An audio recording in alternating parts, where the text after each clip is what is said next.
Verdade. Imparcialidade. Começa agora o programa A Hora da Verdade. A apresentação: Carlos Frederico Gomes. Olá, amigos assinantes, estamos iniciando mais um programa A Hora da Verdade. E eu hoje queria lembrar que nós estamos em andamento um arremedo de uma reforma política no Congresso Nacional. Eu digo arremedo porque todo ano eleitoral, tanto faz ser ano eleitoral em que haverá mudança na área municipal, prefeito e vereador, como na o que chamam de eleições gerais de forma errada, que não é, seriam gerais se fossem gerais, não é gerais, e como a que vai acontecer no próximo ano, em que 2 senadores, um governador, os deputados estaduais, todos os deputados federais de todos os estados e do Distrito Federal serão postos à prova nas urnas. Esta eleição, todo ano, se conduz uma gama grande de casuísmos. A palavra certa é essa. Essa é a palavra certa. Não é reforma, não é mudança, é casuísmo. São casuísmos criados para que eles possam sempre voltar para o poder e que a vontade do eleitor não seja expressa, nem mesmo a renovação devida a toda essa tragédia que aconteceu na vida pública brasileira. Essa semana eu postei no blog do castrofrederico.blogspot.com uma proposta minha, como dizia os antigos, da minha lavra, do meu pensamento, da minha angústia, de ver a situação do povo brasileiro. Eu comecei a pensar numa maneira de que os políticos se autofinanciarem sem impor ao cidadão nenhum tipo de sacrifício a mais, que nós não podemos pagar por mais nada. Nós já estamos pagando por tudo que não fizemos. E eu vou ler a matéria rápido e depois eu comento o que eu escrevi e por que eu escrevi. Mas é importante você saber que está no blog do castrofrederico.blogspot.com, e lá você vai ver essa proposta que eu fiz. Eu começo falando da reforma e eu classifiquei proposta de reforma política indecente. É uma proposta indecente o que estão querendo fazer no Congresso Nacional. Por 2 vezes marcaram a sessão, não teve entendimento, porque é mais uma proposta indecente nesse país. E eu digo o seguinte aqui: é inacreditável o que está acontecendo no Congresso Nacional. Mesmo com todas as dificuldades que o cidadão brasileiro, que você passa, né? Que o cidadão brasileiro vivencia, esta Casa Legislativa parou para discutir uma reforma política que tem por fim colocar 3 bilhões e 600 milhões na conta dos senhores políticos. Presta atenção, são 3 bilhões e 600 milhões. Essa semana eu vi uma reportagem do Hospital de Urgência de Natal. Uma ambulância passou 24 horas esperando uma maca, que entrou no hospital, não voltou, porque no hospital não tem maca, e a maca da ambulância ficou lá com o paciente que não podia ficar no chão. Mas eles querem botar 3 bilhões e 600 mil para financiar campanha política. Mas vamos lá.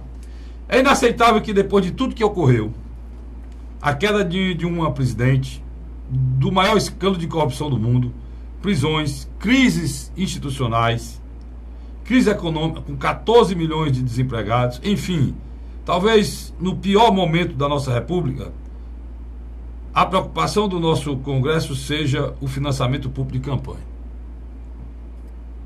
Mas, até mesmo para esta insanidade, que é direcionar dinheiro público para financiar a campanha política, existem soluções que não necessariamente teriam que impor mais sacrifício e vergonha ao cidadão brasileiro. A solução é simples e fácil, e de fácil execução. Seria a criação de um fundo para financiamento das campanhas políticas, em que o recurso viria de um percentual pré-estabelecido a ser descontado da remuneração de todos os cargos de mandatos eletivos no país. Ou seja,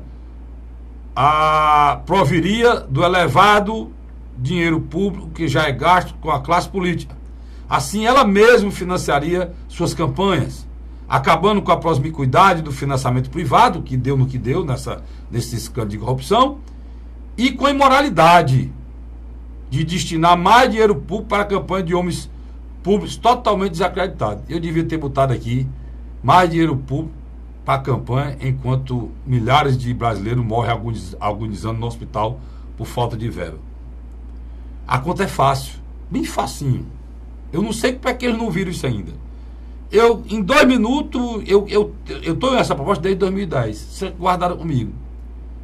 Mas eu fui atrás, primeiro, para saber se ela era viável, se o volume de recursos era necessário. E corri atrás e fui buscar.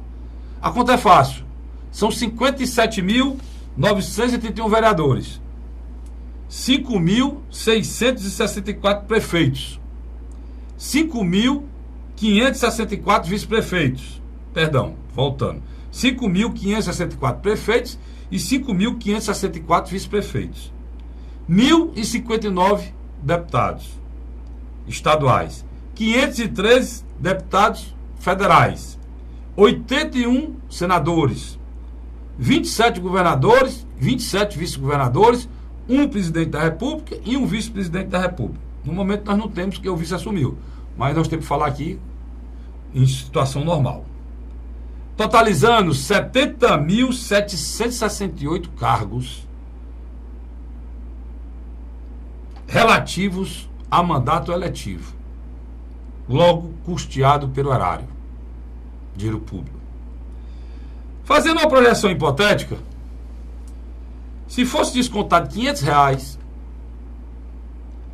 da remuneração de cada detentor de mandato desses, eu já citei, dos 70 mil,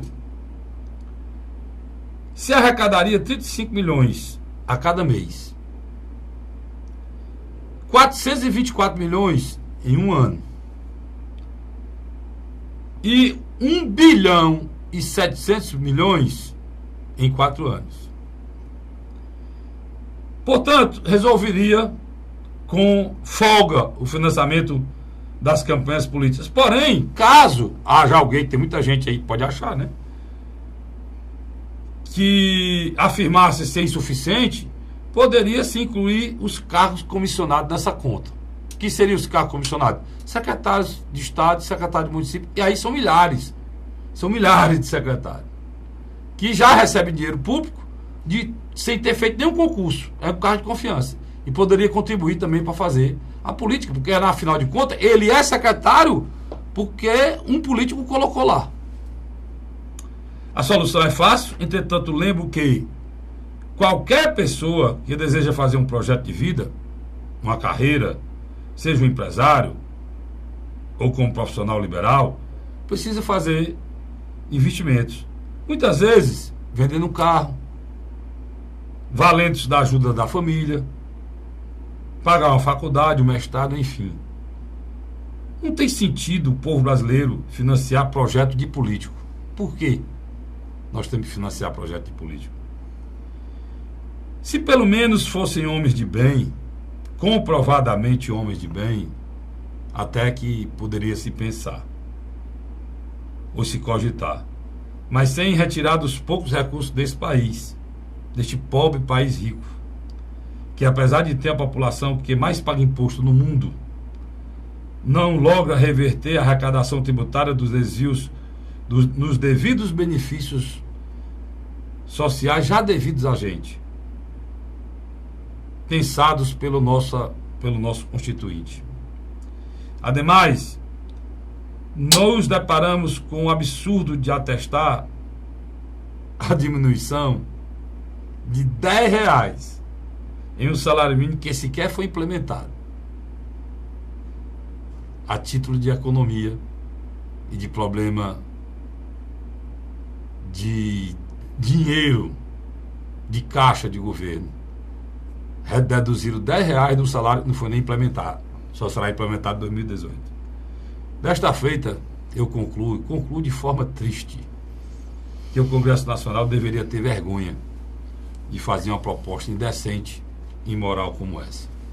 A minha proposta faz com que os políticos desse país se autofinanciem.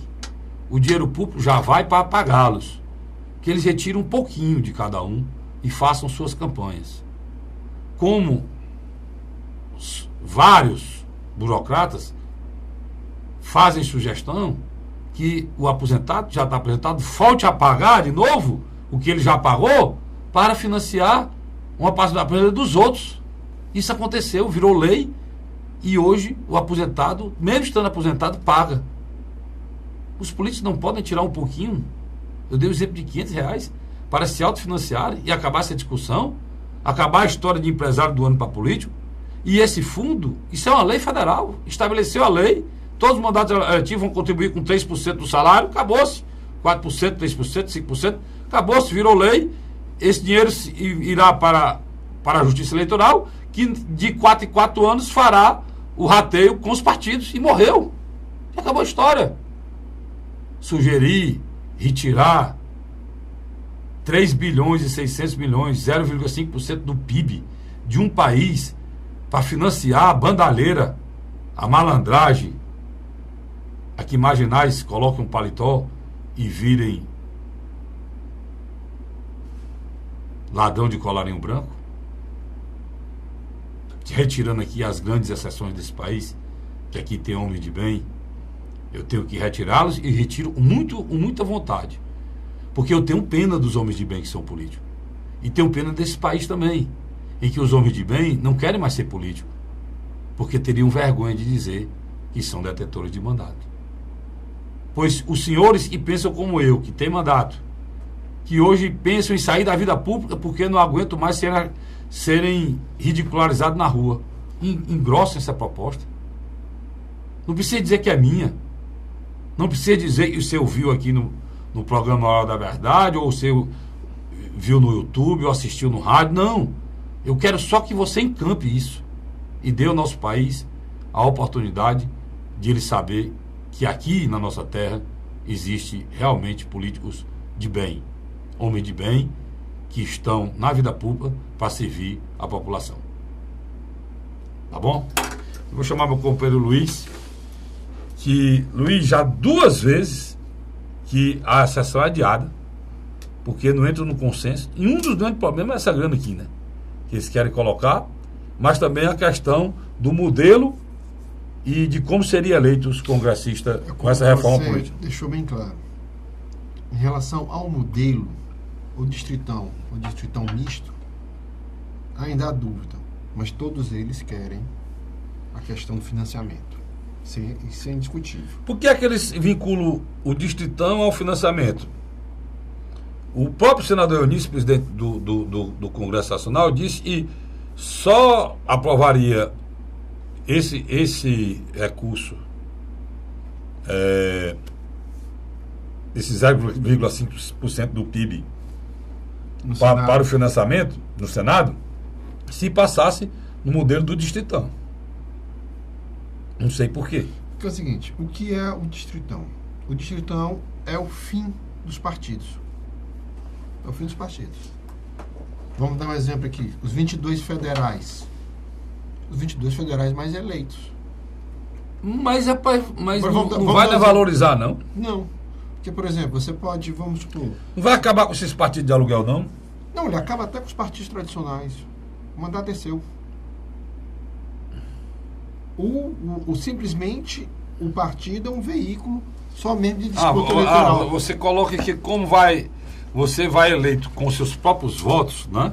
É o mais votado e pronto. Não será aproveitado o voto dos outros. Você perde o caráter de junção, de partidário, de união das pessoas formando uma agremiação. É porque os votos dos outros não são aproveitados para nada, né, Luiz? São descartados. São descartados. É importante essa sua observação. Olha para você poder entender, a coisa não é fácil ser entendida, não. Eu nunca tinha visto esse olhar. Eu vi olhar o seguinte, que o eleitor diz, não, rapaz, eu votei no cara, o cara tirou mais votos que o outro e não entrou. Com o distritão, isso não aconteceria mais. Renato Rosendo. Quem tivesse mais votos estaria lá. Renato Rosendo, em 2010, estava entre os 222 mais votados deputado federal. Mas a coligação não fez os votos. Mas ele é contra o distritão, Renato. Não, mas é um exemplo. Não, estou dizendo, o Renato é contra o distritão. O menino do PSOL... O Renato era um cara que seria beneficiado. O menino do PSOL que disputou agora para a vereança, o partido dele também não conseguiu alcançar o número X de votos. Ele tirou uma votação espetacular. 14 mil votos. 14 mil votos. E não entrou. Não entrou. Você vê. Ele é o que foi candidato a Ailton, né? Ailton Lopes. E foi candidato a governador anteriormente. Você vê. Então, o que acontece? O vínculo com o partido é numericamente mesmo cartorial. Os partidos perdem força. Já no distritão misto, não. Você tem 22 deputados federais, 11 seriam eleitos direto, os mais votados. Dentro desse modelo do distritão. Então, misto. E no misto... No outro na lista. Aí você vota no candidato e no partido. É. Aí o partido escolhe. Aí que eu acho que é um erro também. O partido escolhe como? Os outros 11 nomes, por exemplo, você tem 11, 22 de 22. Não, mas aí... Um distritão misto. O partido vai escolher a lista não vai ter muito mais do que 11. O partido vai escolher? É o partido que vai escolher. Vamos dar um exemplo. Você elege os 11 mais votados, distritão misto. E os outras 11 vagas, você vai ver quanto foi que os partidos tiraram. Por exemplo, vamos dar um exemplo. Partido A conseguir votos na legenda bastante para indicar 3. Ele indica os 3. Agora, a lista é fechada. Luiz, outra coisa. Ele tá A falando lista é fechada. Ele está falando de reforma política e tem muita coisa sendo... Quer dizer, você pode eleger 11 deputados que você não sabe nem o nome. Mas não, a lista é fechada? Não, a lista é fechada não. O eleitor, ele pega uma lista e bota na urna. Ele vai ler os nomes que estão lá. Agora, se for 40, só vai ser escolhido 11, né? Exatamente. Pronto, aí você é escolhido 11. Agora, o critério... É partidário. O critério de escolha é uma coisa interna de corpos, né? É uma decisão partidária do partido. Isso aí que eu acho errado, né? Isso aí que eu acho errado. Mas, nesse país é difícil. Eu acho que o Brasil tem que parar com essa mania de querer inventar modelo. Copia alguém, né, cara? Porque, por exemplo, esse nosso modelo eleitoral que a gente vive hoje aqui no Brasil, ele não existe em canto nenhum do planeta. Ele só existe aqui. Nas eleições de 2000. O distritão, ele existe no Afeganistão. Não existe, né? No Sudão. Não existe. São países. O distritão. Por que aquele é complicado? Você não vai ter mais aquela diversidade, né? Uma coisa que a gente tem no Brasil, mas não teve efeito na vida da melhoria do povo, não. Mas a gente tem no parlamento, Luiz, aquela diversidade, como a quantidade de partido é muito grande, nós temos aquela diversidade de liderança, né? Nós temos lideranças ricas, nós temos lideranças mais pobres, nós temos os que representam os professores, nós temos aquele que representa o trabalhador rural. Por quê? Porque os partidos pequenos, como o voto é proporcional, sempre conseguem emplacar, né? Vou dar um exemplo claro disso. PCdoB. O PCdoB, ele sempre tem 2, 3... O PDT. O PT da Assembleia hoje, ele tem um trabalhador rural, que sempre trabalhou na área rural, que é o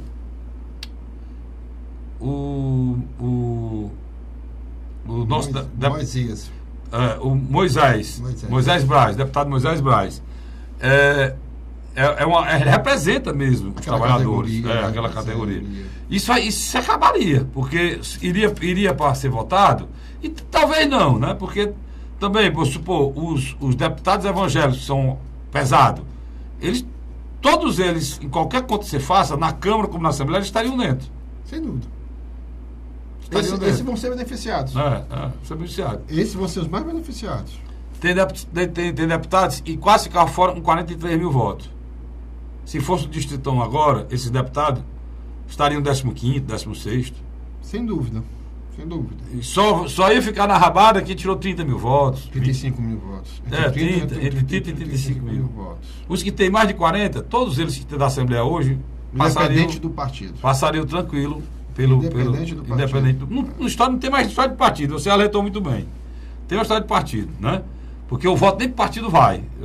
É até descartado o voto que é dos outros. Mas dentro da reforma política, há uma questão embutida. Federação de partidos. Vou dar um exemplo. A coisa boa dessa história, Luiz, é que acabarei com todos esses partidos pequenos. Mas só ficariam os maiores, porque a coligação acabaria também, né? Não, existe um instrumento chamado Federação de Partido. Nessa proposta? Também existe. Não, mas deixa eu explicar. é uma coisa nova. Não, tá lá. Não, a federação é uma coligação. Você junta... Exatamente. É uma coligação, só mudou o nome. O que você faz? Mas é nacional. Aí se repete em todos os estados. Você pega um partido como PRTB, PTC, PMB. Não, você faz a federação desses partidos pequenos. Faz. Aí ela tem que ser, como é que a gente chama? Em todos os estados. Em todos os estados e seguindo também o modelo presidente. Exatamente. Senador. Exatamente. Como é que a gente. Como é o nomezinho que a gente. A majoritária. Não tem um nomezinho. A verticalização. Não é nem verticalização. Não, é outro nomezinho. Que deu um branco aqui em mim agora. Se fosse no programa lá, na verdade, no rádio, imediatamente me ligava e me dizia o que era. Nenhum candidato, nem a vereador, nem a deputado federal, nem deputado estadual, nem senador, nem governador, pode sair da coligação. Ele tem que votar no presidente, no governador, dá tudo. Verticalização. Tudo da coligação. É a verticalização. Sabe por quê? O Hélio Landim. Mas tem outro nomezinho, mas é a verticalização. Tem muita gente que já perdeu a eleição por conta disso. O Hélio Landim, em 2002, ele tinha um número X de partidos que apoiavam. Aí veio a verticalização. Perdeu tudo. Porque ele teve que seguir a coligação do Antônio Garotinho. Ficou desse tamanho. E tirou votação medíocre. Exatamente. Nosso querido amigo, o Hélio Landim, que já não está mais entre nós, a gente perdeu no ano passado, né? Grande presidente da Assembleia, mas deixou grandes figuras, seu filho lá, médico, outro filho médico, seu filho, a esposa, Gisele Landim, os filhos, que fizeram e fazem um grande trabalho lá na terra deles, lá na região do Cariri. No Cariri, respeitadíssimo o trabalho feito lá na região. Um abraço a todos lá. Né? A grande realidade é que nós estamos assistindo o quê? Com o fim dessa prostituição dos recursos públicos para as empresas em apoiar candidatos, eles agora querem inventar um fundo partidário robusto, que o atual já é robusto, Carlos Frederico. O dinheiro já é repassado. O Luiz agora lembrou uma coisa interessante. O Luiz hoje está inspirado. O dinheiro que já é passado para o partido hoje é imoral. São mais de 800 milhões. Eles querem botar 3 bilhões e 600, além dos 800 milhões. Sem nota fiscal. Sem nota fiscal? Sem nota fiscal. Não há uma vigilância em relação... Não teria controle em relação a isso? Não. Você viu isso aonde, Luiz? Por exemplo, ano passado, o PMDB, um exemplo, o PMDB e o PT, que tem grandes fundos partidários, eles resolviam onde é que deveriam jogar esse recurso. Não há vigilância, não há nada. Eles têm que prestar contas. Isso você quer chamar da história, eles têm que prestar conta. Mas eles não têm um critério interno, não. Vou dar um exemplo. O Partido da República Brasileira, do senador Crivella, que acabou se elegendo no Rio de Janeiro, todo o recurso do partido literalmente foi jogado na campanha do Crivella. Ex-prefeito Guilherme Landim. Exatamente. Grande figura. Que está hoje conduzindo o caminho do pai, o Hélio Landim, que não está mais entre nós. Eu tenho que ir para rápido intervalo, mas volto já, não saio da não, discutindo muitas coisas. Inclusive, como continuar discutindo essa questão, né, Luiz? Mas nós vamos também falar muito da política local. Vamos falar também da política nacional. Está havendo mudança de partido, posso ser interar, o Luiz sabe tudo aqui. Tem os partidos agora, não tem mais negócio de P, não. Estou tirando os P, estou tirando a letra, estou acabando a sopa de lentilha, podemos, iremos, cheguemos. Né? Avante, vamos para trás. Então vamos ficar um bocado de gíria no Nordeste. Né? Fumo, voltemos.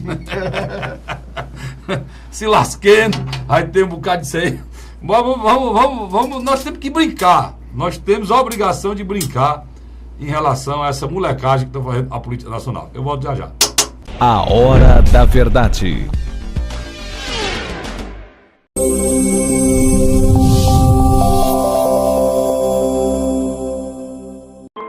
A Assembleia Legislativa começou a campanha Ceará Sem Drogas.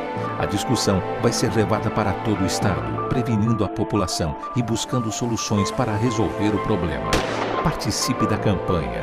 Juntos ficamos mais fortes para combater essa verdadeira tragédia que destrói famílias, futuro e muitas vezes a própria vida. Ceará Sem Drogas, uma luta de todos nós. Assembleia Legislativa do Estado do Ceará. José de Arimateia, Uruoca. Acordo 8 horas, 9 horas, aí carrego o carro e vou lá pegar água. Aí sai distribuindo os comércios. Estrada dessa, ó, faz gosto de você andar, ó. Você não gasta pneu, tem economia no bolso e anda rápido. Sertanejo pega uma estrada boa, fica feliz, fica contente. Assim como o trecho que liga Uruoca a Martinópole, o governo do Ceará está fazendo mais de 1.000 quilômetros de estradas mais importantes da vida de muita gente. Governo do Ceará.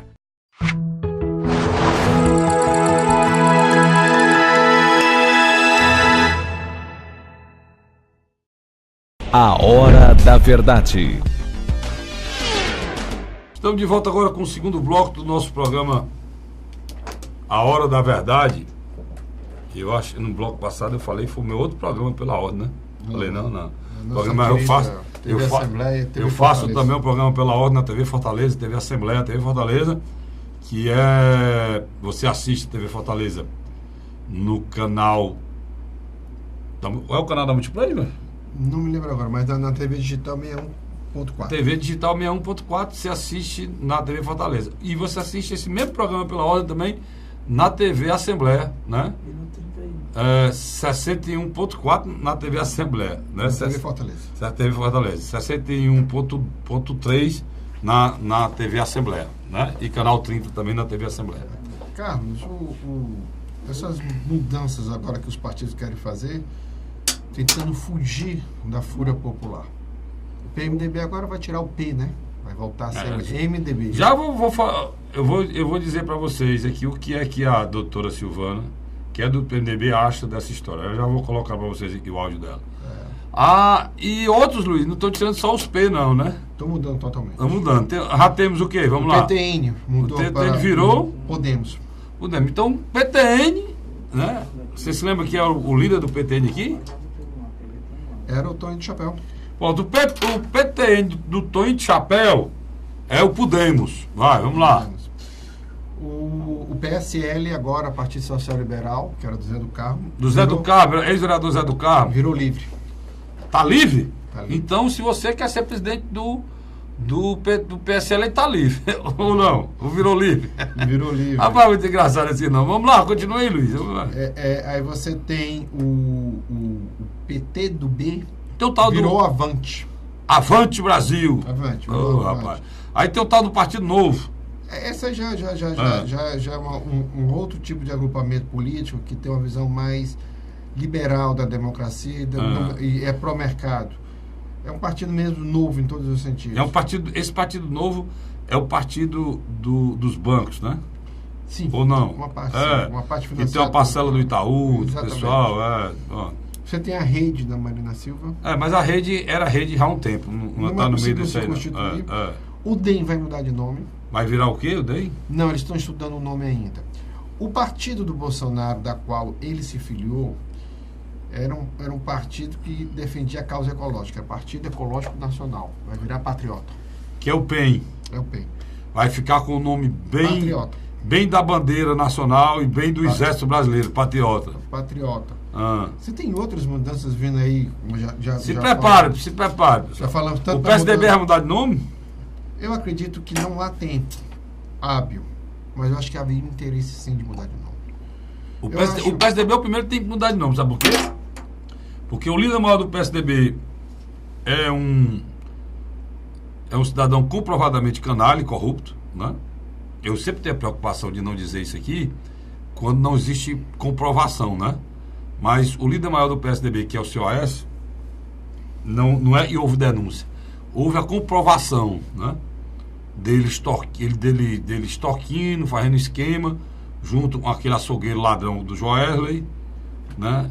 E recebeu dinheiro, recebeu as malas, chipada, não aconteceu nada. Ele foi preso por nenhum, eu fico impressionado com isso, né? Aí prenderam o ex-deputado agora, o Vacari, e soltaram no outro dia. E o Aécio nem preso foi, né?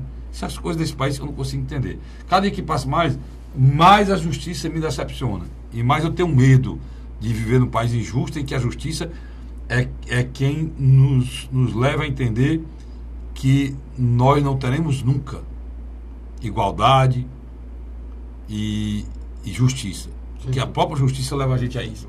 Então, Luiz, eu fico impressionado que esse cara tenha coragem de entrar numa disputa por um partido ainda, porque tu vê que grau de esculhambação a gente tá nesse país. Qualquer outra pessoa, se o Aécio Neves fosse japonês, olha a prestação que eu vou dizer aqui, se o Aécio Neves fosse japonês, ele já estaria morto. Que é isso, tá doido? Já estaria morto. Com o que ele fez, com o que ele passou, com a exposição dele na mídia todo dia, falando o que ele realizou, o que ele fez, ele como um homem que tivesse honra, e tivesse apreço ao pai, ou avô dele, ele nem teria pensado em partido, ele no outro dia teria se suicidado, como acontece com vários homens públicos lá no Japão. Aqui, ele brinca, ele engana, ele mente, ele faz um vídeo dizendo o que ele disse, e foi gravado e filmado. A irmã dele é presa, o primo dele é preso, ele insinua que vai matar o primo se o primo fizer uma delação premiada. O tio dele esculhamba ele em rede nacional. E esse rapaz ainda tem a coragem de se encontrar com o seu Michel Temer e desse encontro partir para um confronto com o último dos moicanos. O último homem que se tem algum respeito e se tem admiração do PSDB, que é Tasso Ribeiro Gereissati. É o último. Mário Covas morreu, não está mais. Antônio Vilela morreu, não existe mais. O filho dele é um desequilibrado lá na Paraíba, né, Michel? Lá onde o PSDB governa, é lá em Santa Catarina? Não, no Paraná? É CPI por cima de CPI, o cidadão lá é um corrupto total. Marcondes Pereira em Goiás. Marcondes Pereira em Goiás tem 10 denúncias, onde era forte o PSDB. O governo do Pará. Do Pará, a mesma coisa. Você vai para São Paulo, o Alckmin, que era um homem sério, só o que teve nesse último governo dele foi denúncia e desviou até na merenda escolar. Só sobrou Tasso Ribeiro Gereissati, que o partido pediu até, pelo amor de Deus, que ele salvasse naquele momento. Ele assumiu o partido. E fez uma coisa que eu falei muitas vezes aqui, Luiz. Você me testemunha. E participa comigo, e você também. E você que assinante e que acompanha o programa. Quantas vezes eu disse pro PT, que o PT tinha história, tinha que fazer autocrítica, tinha que enviar público, tinha que pedir desculpa. Foi o que o Tasso mandou o PSDB fazer. Ele fez autocrítica. Porque o Tasso fez autocrítica, o mundo desabou sobre ele. Os detetores de ministério e de cargos no governo vieram para cima do Tasso. Não foi isso, Luiz? Exatamente. No último dia 17 de agosto foi a peça publicitária do PSDB, na qual a peça dizia bem claro que nós não vivíamos mais de presidencialismo de coalizão. Era de cooptação, de cooptação. E que o país passava pelo um processo de desgaste político que o PSDB também tinha culpa. Porque ele apoiou. Ele apoiou. Ele fez parte. Eu acho que o PSDB foi, e poderia ter sido melhor, Luiz. O PSDB era para ter pedido desculpa da falta de caráter e da pessoa indigna que ele lançou como candidato a presidente. E foi manteve como presidente nacional. E que manteve como presidente nacional. Acho que foi um equívoco. O senador Tasso Gereissati, ele trabalha com duas perspectivas. Uma pesquisa qualitativa e uma quantitativa. E ele é abastecido por essas informações. O que foi que ele notou a primeira coisa? Uma imagem destroçada do PSDB. No chão. Ao ponto tal que um eleitor de centro-direita e em busca de uma alternativa que não estava vindo para o campo da centro-direita, não, que estava na extrema-direita. Que é o Bolsonaro. E não foi só um eleitor, não. Não foi. Você falou eleitor, foi uma parte considerável de eleitores do Aécio que estão hoje votando no Bolsonaro. E do outro lado, você tem um candidato melhor posicionado do PSDB que não é tucano, que é o prefeito de São Paulo, João Dória. Pô, ele não é tucano, não, ele não é ainda do PSDB, não. Não, ele está afiliado ao PSDB, mas... Não, tu não vem com essa história, não, Luiz. Me zangue, não, porque você é me zangar, você é da onde... Você é da onde João Dória aqui, dizer que o cara não é tucano, o cara está afiliado no PSDB, então ele é um periquito. Ou é uma rolinha... Ou é um sanhaçu. Mas, meu amigo, esse homem é um tucano. Ele está no PSDB, pelo amor de Deus. O João Dória, infelizmente, ele criou... Não vem dizer que ele não é político, não. Ele é político. Ah. Ele criou um E da pior espécie, diga. Ele traiu o Geraldo Alckmin. Ah, tá começando a falar a verdade. Olha o nome do programa, macho. Ele traiu o homem que... O criador traiu a criatura com quanto tempo? 6 meses no poder? Bem menos, eu acho que com 3, 4 meses. Aí eu vi o deputado Eli Aguiar, uma vez disse lá na tribuna que o Ciro tinha traído o Tasso, né? Na história, no final, agora... Mas, deputado, a traição ou não, ele pode não ter conseguido manter a amizade, ele não era só. Eu nem faço avaliação do Ciro, não. Se o Ciro fosse sozinho, só ele, a decisão, né, dele pudesse ser seguida, mas ou ele teria brigado. Só que é irmãos, né? Irmãos. E a decisão foi do irmão que era governador, né? Ou ele brigava com o irmão, ou seguiu o irmão, um Tasso, né? E na época eles diziam, agora lembrando ao deputado Eli Aguiar, até vou dizer isso para ele qualquer dia, deputado, o Ciro recebeu o governo do Tasso, né? Entregou o Tasso. Dali para frente, se o Tasso quisesse fazer qualquer coisa com ele, podia fazer, não tinha mais. O Ciro saiu do governo sem influência nenhuma mais. E o Tasso voltou para o governo que recebeu, entregou. Então ele cumpriu a parte dele. Eu acho injustiça você dizer. Agora, os dois se mantiveram juntos. E era o exemplo de amizade na política, né? Que foi destruído pelo Lula, quando o Lula veio aqui e impôs a derrota do Tasso e impôs a candidatura do Pimentel. Isso há 7 anos atrás, né, Luiz? A passagem do prefeito João Dória em Fortaleza, Tasso recebeu.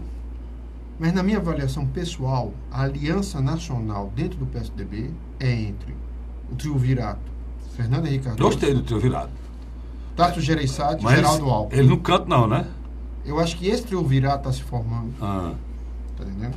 Eles tendem a tentar tirar o partido do governo Temer, que eu acho que está demorando muito. Eu acho que se eles levarem... Demoraram mais um pouquinho e fica por lá. Não, porque eu acho que eles afundam junto. O problema, meu chefe, aqui, o senhor guerrilheiro lá, que é ministro das Relações Externas, o Aloysio Nunes não quer soltar o peito, macho. Vacuna peito daquela grossura, muito leite. O cara dá uma mamada lá, 2 litros de leite. Antônio Ibaçaí também. Esse daí é doido pelo poder, que é o líder que era o líder do PSDB e virou ministro das Relações Institucionais. Ainda tem mais um que tá, qual é o outro? É o Bruno. É o Bruno, que é de quê? Qual é o outro? É da cidade. Olha, cara, são 4, não, tem outro ministério aí que eu estou esquecendo. Tem outro ministério que eu estou esquecendo. Então, é uma turma do mama, né? Bezerros, agarrado nas tetas da vaca, que precisa ser apartado pelo Tasso. Agora, o Tasso tem, ele disse claramente uma coisa muito, muito bonita. Eu não concordo com o ideário neoliberal do PSDB, não, né?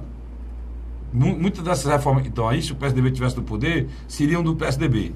Inclusive a reforma previdenciária e a reforma tributária que estão querendo, né? A primeira atitude dele, que foi o teto de gasto, também seria do PSDB. As privatizações, pelo menos o Tasso assume isso e diz, olha, não, a gente não precisa estar no governo para apoiar as reformas que a gente acredita. Pelo menos isso, Luiz. Ele está condenando o fisiologismo e está tomando atitude para que isso não aconteça.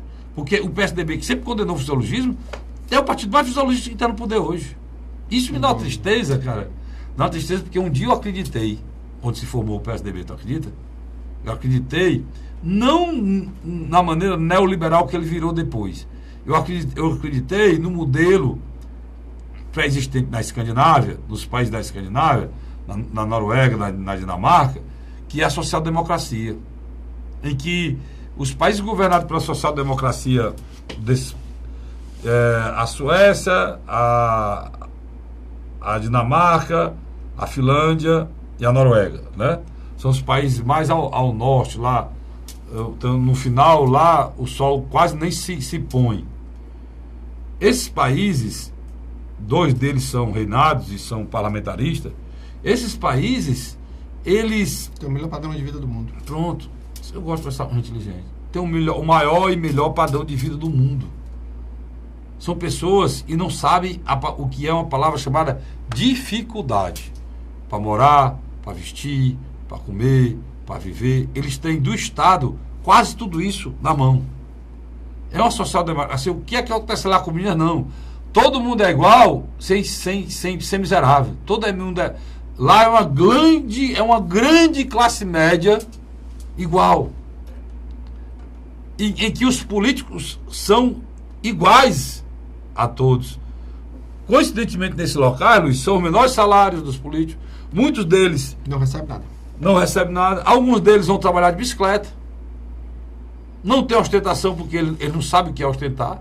Ele não vive nesse capitalismo selvagem que a gente vive. Ele não precisa ostentar nada. Eles têm a qualidade de vida. Se eles quiserem viajar, eles têm dinheiro para viajar. Se eles quiserem ficar, eles têm dinheiro para ficar. As férias dele já estão garantidas. A casa boa dele já existe. Do filho dele já existe. Do pai dele já existia. Do avô dele também. Né? Esses países nórdicos, é lá onde saem os Vikings. Vocês lembram dos Vikings? A história conta, sai os Vikings, são os Vikings, né? E era o ideário do PSDB, né, Luiz? Que depois virou esse neoliberal, em que a gente... Tira o PFL. Praticamente o DEM, que virou, e o PFL virou DEM, e o PSDB é uma coisa só, hoje. Porque, na realidade, Luiz, eles não vão eleitos para as pessoas. Eles vão eleitos para o mercado. E são eleitos pelo mercado, e trabalham e vivem pelo mercado e para o mercado. O mercado precisa isso, o mercado precisa daquilo, o mercado não sei o quê. Olha, o mercado não reagiu bem, esse negócio do Bolsa Família não. Aí o outro agora diz assim, olha, o mercado reagiu muito bem à venda da Eletrobras, eles rapaz de lascar. Aí a Globo está repetindo todo dia que o mercado reagiu muito bem à venda do patrimônio brasileiro, né, Luiz? Que é um debate que a gente vai fazer no próximo bloco, né, Carlos? Isso é uma terrível. Olha, agora nesse finalzinho de governo Temer, até a Casa da Moeda, início do próximo ano, eles estão com o processo de desmontar o Estado brasileiro todo. Todo. Eles querem, o Luiz antecipou aqui, que a Casa da Moeda, que fabrica o nosso dinheiro, seja privatizado. O aeroporto de Congonha, em São Paulo, vai ser privatizado. Sem necessidade. Sem necessidade. O aeroporto já está melhorado. Eles querem agora privatizar a Eletrobras, todo o sistema nacional. E está na pauta, por último, a Petrobras, por último, lá no final, no apagar da luz. Está na pauta Caixa Econômica, Banco do Brasil. O Porto de Juazeiro do Norte, que é engraçado. Tá na pauta tudo, né? Eles vão... E quanto mais eles afirmarem que falta dinheiro, melhor para privatizar. E nossos portos, né? Que é a justificativa da privatização. Eu vou para um rápido intervalo e volto já já. Sai daí não. A Hora da Verdade.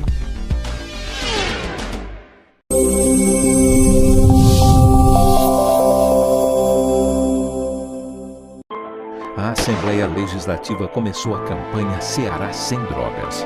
A discussão vai ser levada para todo o estado, prevenindo a população e buscando soluções para resolver o problema. Participe da campanha.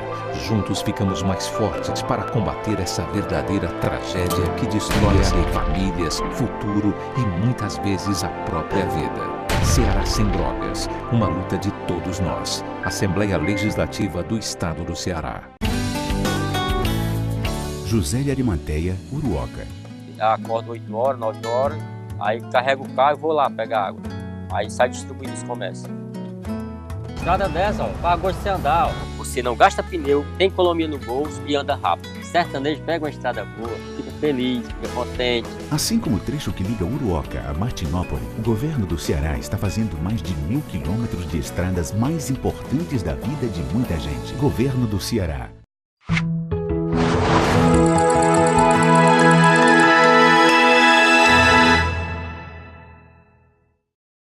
A Hora da Verdade. Estamos de volta agora com o terceiro e último bloco do nosso programa Hora da Verdade. Eu queria botar para vocês aqui, eu estive na Assembleia conversando com alguns deputados e estive lá com a doutora Silvana. Depois do evento do TCM, e o primeiro semestre de 2017 só foi TCM, um desserviço muito grande para a população do estado de Ceará, tinha muita coisa para ser discutida e ficou só naquilo, né? Aquele estique e puxa dos dois lados, e para mim nem dos dois tem razão, e no final os dois têm razão. A doutora Silvana recebeu uma carta da direção do PMDB de uma intimação do Conselho de Ética para uma possível expulsão, Luiz. Deixa eu só recapitular aqui. Osmar Baquite e Gônia Arruda foram expulsos pela direção nacional do Partido Social Democrata, em 55. No caso da Silvana, ela vai ser chamada para uma comissão de ética. Não só a Silvana, digo os outros dois. Tanto o Aldic. O Aldic, eu acho que... Vai ser chamado também. O Aldic e o deputado lá de Iguatu. O Agenor Neto. Bom. Só que, na minha avaliação, o PMDB está tentando fazer um lixamento em relação a esses parlamentares. Isso é ruim. A doutora Silvana ontem fez um pronunciamento pesado na Assembleia, terça-feira, e fez 8 mais pesado ainda, quarta-feira. E eu estive com ela e eu queria que, em vez de eu falar o que ela disse, você vai ouvir aqui. O áudio pega bem, não pega, o meu querido? Qualquer coisa você aumenta aí, né, Vicente? O áudio, né? Mas eu acho que dá para ouvir tranquilo. Você vai ouvir aqui. Escute aí.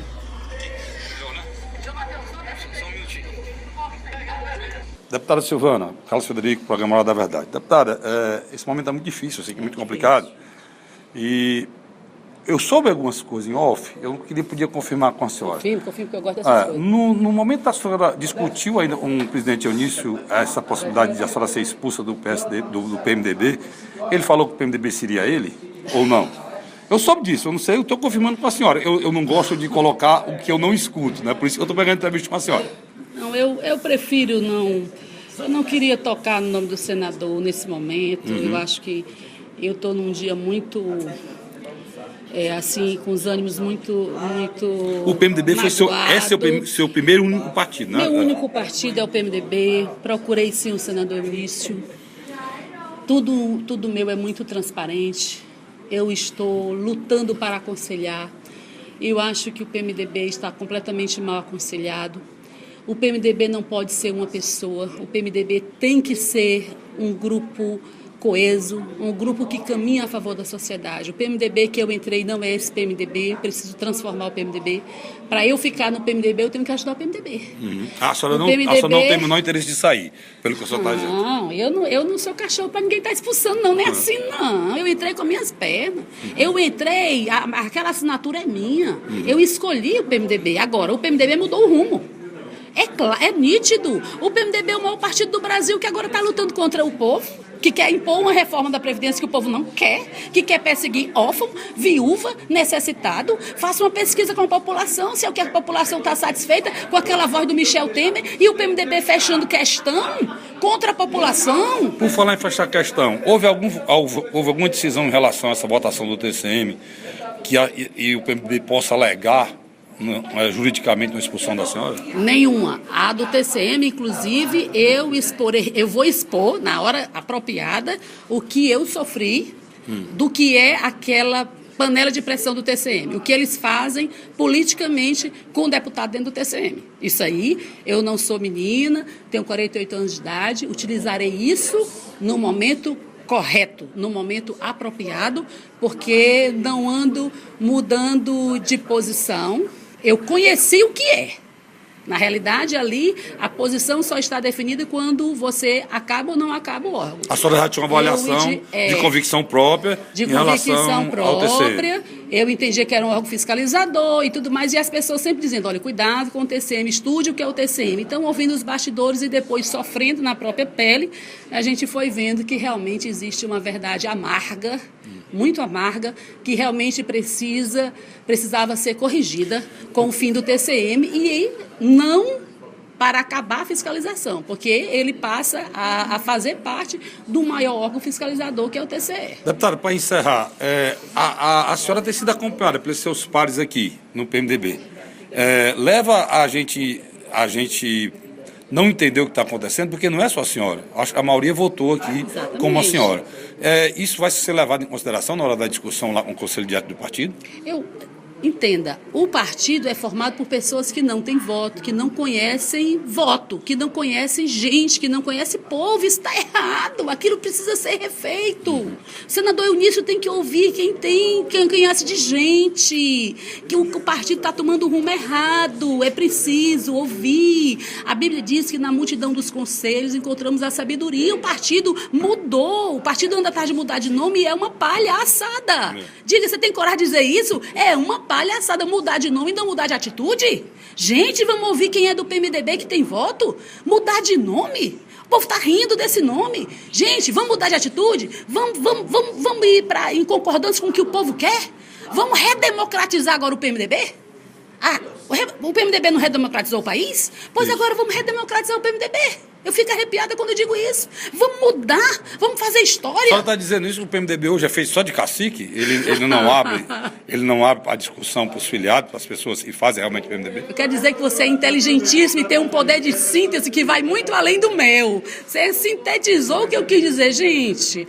Pelo amor de Deus, um partido, ele precisa ser feito por quem entende de gente, de povo, quem está com o pé no chão. Quem está com o pé no chão, feito nós, deputado estadual, é gente, como gente que está no meio de gente. O nome já está dizendo, é representante do povo. Você não pode ficar tratando com gente de gabinete, não. Eu não vou ser intimada e chegar lá com a mãozinha, não. Porque eu não fiz nada errado, não. O povo sabe que eu não fiz nada errado. Todos os seus deputados, os outros colegas todos, e votaram aqui no TCM, só para fazer a correlação.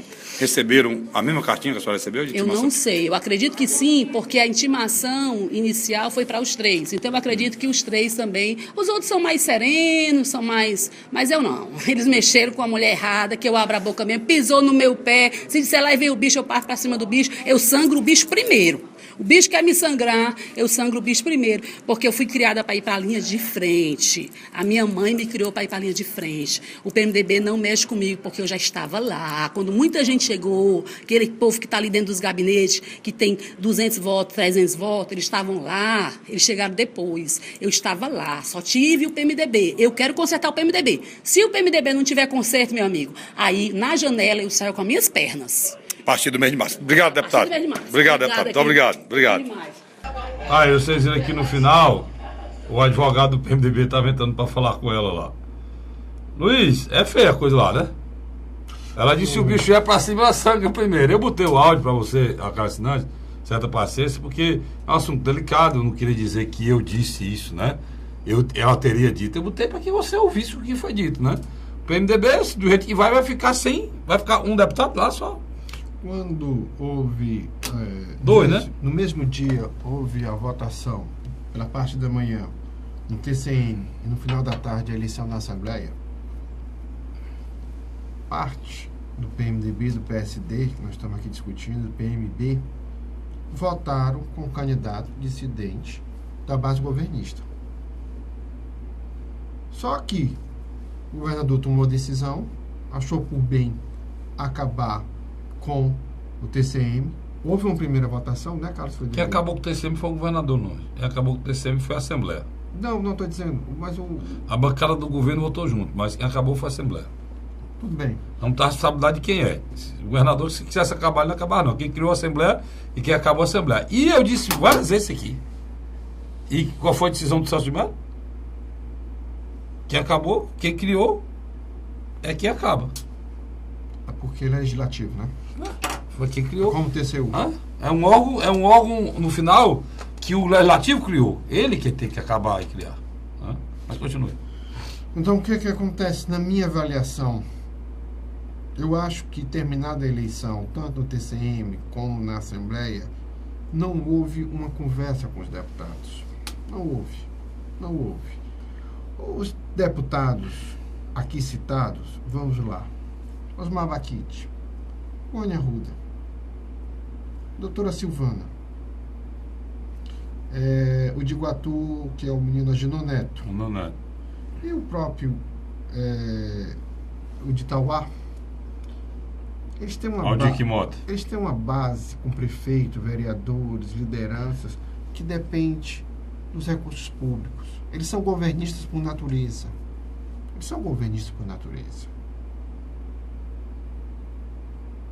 Quando o PMDB decide radicalizar, porque o PMDB é muito contraditório, quer ser oposição aqui, mas sendo governo lá em Brasília. E um governo complicado, né, Zé? Só que de Brasília não tem vindo o apoio necessário para esses deputados. Esses deputados fizeram a opção entre ficar com o PMDB estadual, o senador Anísio de Oliveira, e apoiar o governador Camilo Santana. Eles fizeram a segunda opção. Isso ficou bem claro. Do outro lado, você tem uma figura como Leonardo Araújo, está na oposição, é radical. Você tem uma figura como Roberto Mesquita, também decidiu ficar na oposição. Você tem uma figura como Odilon Aguiar, decidiu ficar na oposição. E você tem um sobrinho, que é deputado estadual de Anísio Oliveira, que não podia ser diferente, que está na oposição, que é o Daniel Oliveira. Mas, na grande realidade, o governador Camilo Santana, ele consegue transitar até mesmo em alguns setores da oposição. Ele não traz aquele ranço forte que o Cid tinha no final do governo dele. Uma coisa é certa, eu acho que se o senador Eunício de Oliveira tiver um bom senso, eu acho que seria interessante ele escutar os que os deputados têm a falar. Você também não pode jogar um patrimônio político eleitoral desses parlamentares fora, não. Faz a diferença uma futura eleição majoritária. Que é um detalhe, Eunício é candidato em 2018 ou ao Senado ou ao governo do estado do Ceará, o Carlos Frederico. E de uma hora para outra... Ele pode ser candidato ao governador, ao Senado ou a deputado federal, né? E você está dizendo, eu não consigo entender, Luiz, como é uma pessoa que tem um projeto para governador do estado, é senador da República, em vez de aumentar a sua bancada e aumentar a oposição, ela diminui. Eu não consigo entender isso aí. Esse é um caso ímpar. Esse é um caso ímpar. Como é que o cara chega no ápice? O Eunício hoje, ele está no ápice que uma pessoa pode querer politicamente. Se você ir para o Senado é um céu, e você ser presidente do Congresso é o quê? Está acima do céu. Ele é presidente do Congresso Nacional. Eu concordo com você. Quer dizer, o natural é que a sua bancada crescesse, que essas pessoas fossem prestigiadas, é que a imprensa estivesse do lado dele, que a bancada crescesse, que as coisas andassem. Parece tudo ao contrário. O PMDB está diminuindo, os deputados estão saindo do PMDB. O mesmo caminho deverá seguir o Vitor Valim também, né? O Vitor Valim não deverá ficar no PMDB.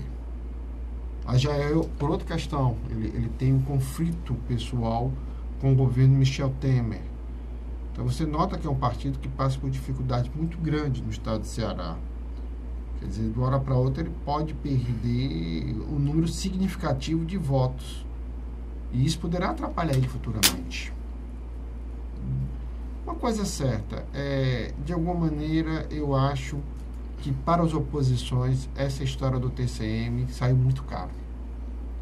E vou ser bem sincero, Luiz. Será que se uniram mesmo? Eu não sinto isso. Será que o PMDB entrou mesmo nessa disputa mesmo para ajudar? O que eu sei, cara, é que eu hoje vejo com muita... Sinceramente, se eu avaliar hoje a situação da oposição no Ceará, a situação está muito na frente, né? O governador Camilo não para de trabalhar, é um cara sereno, entregou 350 carros, já está fazendo um acordo para mais 600, recebendo mais 1.400 policiais, contratando mais gente. O Ceará é exemplo fiscal do Brasil, conseguindo numa crise você governar um estado em que um mês você recebe 1 milhão, no outro mês só recebe 800 mil, e no outro mês só recebe 700, e o estado continua com saúde financeira, como está vivendo o estado do Ceará. É preciso ser um grande administrador, né? Então a pessoa todo mês o teu salário veio de aumentar e diminuir isso, Luiz. Como é que tu vivia? O estado do Ceará está vivendo assim. Por isso que os outros estados estão quebrados. Mas a saúde financeira do estado, a proposta pública que é feita, a preocupação em dar um passo mal com a perna. O governador Camilo, ele foi testado como administrador nesses 3 anos. Porque foram os 3 anos de maior dificuldade de todos os homens públicos que estiveram dirigindo prefeitura, governo, sempre foi. E sem um adversário, né, à altura. Ele não tem um adversário. Agora, o que eu vejo é que se a eleição fosse hoje, eu posso até queimar meu amigo, se a eleição fosse hoje, era goleada, Luiz. Era do Camilo, levava essa eleição sem nenhum problema. Eu não vejo dificuldades para ele ser reeleito, não. Agora, no cenário de hoje, se a oposição estiver colocando, a posição era para estar o quê? No seu entender, me diga. Que era para estar fazendo? Faltou um ano para a eleição, praticamente. Falta um ano. Era para estar fazendo o quê, Luiz? já era para ter uma chapa majoritária. Por quê, Cássio Filipe? Porque, meu irmão, quem está na situação tem pressa não. Mas todo mundo já sabe que o candidato Camilo, o governador Camilo, queria na reeleição. Tinha uma dúvida se o sítio podia voltar ou não, já foi definido e não vai voltar, o candidato é o Camilo. Agora, quem está na situação tem que massificar o nome. Da oposição. Da oposição tem que ter pressa. Né? O que tem? O senador Eunício, será candidato? O senador Eunício vai ser arriscado na eleição para governador? Sendo o seu mandato de senador terminando, aí ele perde a eleição para governador e fica sem mandato. Na eleição passada era fácil. Ele tinha mais 4 anos. Né? Ele tinha mais 4 anos de senador. Perdia e voltava para o Senado agora. Vai perder e volta para casa.